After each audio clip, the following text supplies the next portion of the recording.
Hello and welcome back to Botcrim. I'm Tim Jaggs, I'm Botcrim's founder. A question we get asked a lot is, if my organisation is complying with Safe Sport or Safe Environment or whichever of the safes we're supposed to comply with, aren't we doing enough to keep minors and vulnerable adults in our care safe from sexual abuse? It's a completely fair question. Sadly, the answer is no. It's not that the controls that are included in one of the safes, we call them safes because they're all derivatives, broadly speaking, of the Safe Environment programs put together by the Catholic Church 20 years ago.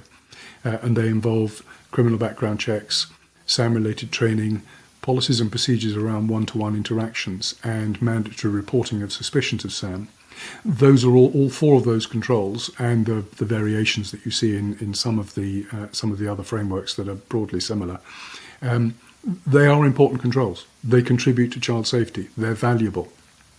The problem isn't with those controls as such.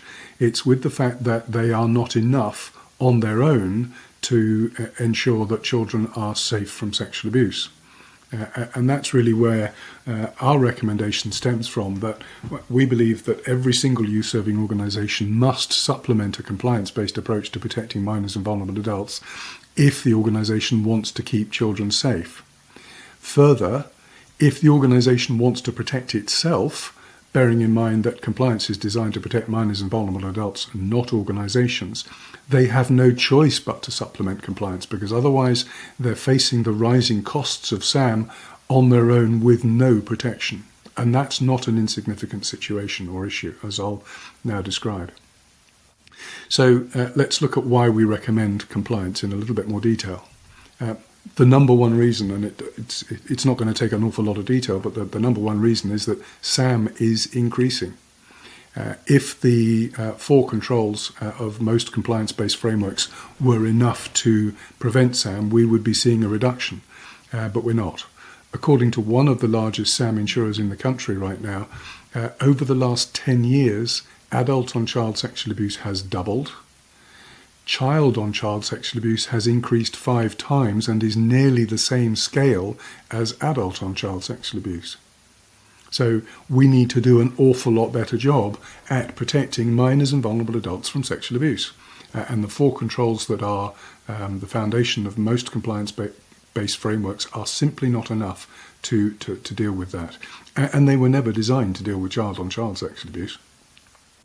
The second problem, as I've already hinted at, is that the costs of failing to prevent SAM are also rising. So let's look first of all at the disruption that occurs when SAM is discovered. 10 years ago, there would have been minimal disruption. Lawyers would have taken over the situation, they'd have disappeared into a darkened room, come up with a settlement negotiation over a period of time that might have been a year or 18 months. It's possible it could be that long, but most of the rest of the organisation wouldn't even know that the SAM had ever taken place, much less have the reputation damage and the disruption that takes place now, which is that a criminal investigation is the first issue, which can take 2 years. And at the end of that time, people that fail to protect minors and vulnerable adults can face criminal charges. It doesn't happen very often, but it's possible. After that, which can, as I say, take 2 years, that would be an extreme length of time, but it's possible. There'll then be a civil action where the plaintiff's attorneys jump up and down and as loudly as possible proclaim how lazy and stupid and incompetent and uncaring the organisation and everyone who works with it is, or the abuse wouldn't have happened. So that's how they get the best result for their client, by completely trashing your reputation. Those are that's the disruption and reputation costs, and then we get to the financial costs. A large SAM settlement 10 years ago might have been $250,000. Today, a large SAM settlement is $25 million. Again, that's an extreme number, but it's not the most extreme that we've seen. Those aren't also the numbers that would apply. That we're not talking here about the class action suits against the Catholics or the Boy Scouts or USA Gymnastics or any of the other large settlements that we've seen.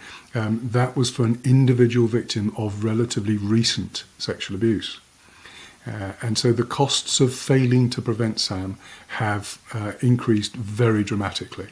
at the same time that the controls that are designed to prevent it simply aren't currently adequate for the task.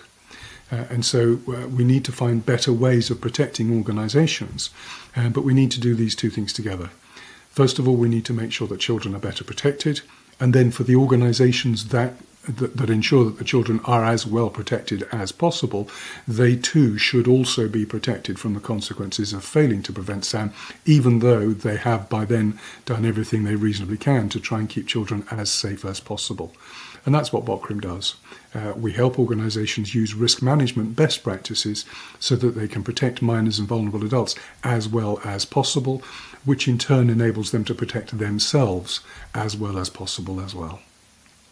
I hope that's been helpful. If you'd like to learn more about SAM risk management best practices, how to protect children well and how to protect your organisation well as well, please subscribe to this channel.